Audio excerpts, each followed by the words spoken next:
Hello everyone and welcome to Module 5, our final module of the course. First of all, congratulations. Over the last several weeks, you've explored learning theories, culture and identity, attention, memory, cognitive load, retrieval, neuroscience, brain development, and instructional planning. You've also been building your lesson plan piece by piece while connecting theory to classroom practice. This week, we're bringing all of those ideas together. Our focus is on motivation, identity, classroom climate, and inclusive learning environments. As educators, we spend a lot of time thinking about what we want learners to learn. Equally important, however, is understanding why learners engage, why they participate, why they take risks, and sometimes why they don't. As we move through this module, think about these guiding questions. What motivates learners? How does classroom climate shape academic risk-taking? How do implicit biases influence instructional decisions? One of the biggest misconceptions about motivation is that it's something learners either have or don't have. In reality, motivation is heavily influenced by context. Learners are more likely to engage when they feel capable, connected, valued, and successful. And they're more likely to persist through challenges when they believe their effort matters. Why does learning climate or classroom climate matter so much? We learn best in environments where we feel respected, supported, and included. A positive climate isn't just about feeling good.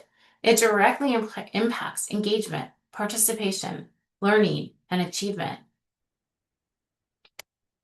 We'll also spend some time examining implicit bias and responsive teaching.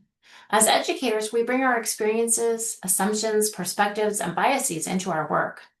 The goal is not to pretend that those biases don't exist. The goal is to become aware of them so we can make more intentional and equitable decisions for and with our learners. One of the most important ideas I hope you take away from this course is that effective instruction is never just about content. It's about people. It's about understanding who our learners are, what experiences they bring with them, what strengths they possess, what barriers they face, and how we can create opportunities for them to learn and succeed. Think about the empathize mode of liberatory design. This is about the humans at the center of our work. This week, we'll complete the Motivations Theories quiz and the Classroom Climate and Informed Teaching quiz. In addition, we'll submit our final lesson plans. As you've probably noticed by now, the lesson planning activities throughout the course were intentionally scaffolded. Each activity focused on a different component of lesson planning. This week, you'll bring those pieces together into a complete lesson plan that demonstrates your understanding of standards, learning objectives, assessments, instructional procedures, differentiation, academic language, and student supports.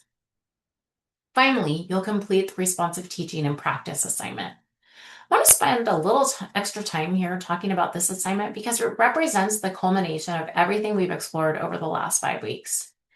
In this assignment, we'll work through a realistic classroom case and make instructional decisions for a diverse group of students. Now, we know not all of us currently work in K-12 settings, but we ask you to consider what you've learned about effective instruction as you look at this particular case. Rather than focusing on one student at a time, you'll be thinking about an entire classroom community. The goal is not to find one correct answer.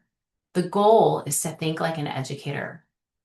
You'll analyze learners' needs, apply course concepts, connect learning theory to practice, and justify the instructional decisions you make. You'll also reflect on what responsive teaching means and how your developing identity as an educator influences the choices you make. As you complete the assignment, I encourage you to think about how much ground we've covered throughout this course, throughout the summer terms altogether. We'll draw on learning theories from modules 1 and 2. We'll draw on cognitive science, memory, and retrieval from modules 3 and 4. I also want you to draw on ideas related to culture, identity, motivation, classroom climate, and inclusive practice from across the course.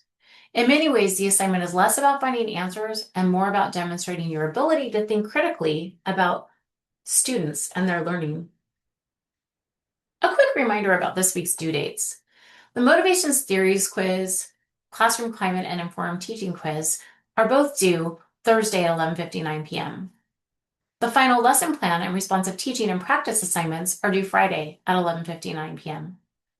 Remember, this is our final opportunity to revise and resubmit any missing assignments, quizzes, discussions, or coursework from earlier modules.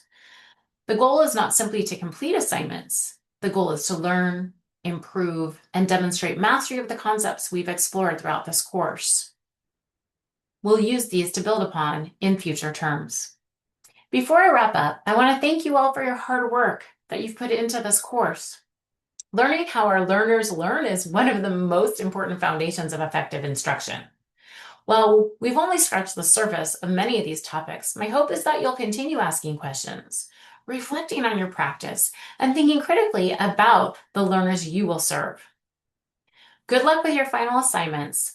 I encourage you to finish strong, and congratulations on making it to the final week of Education 216.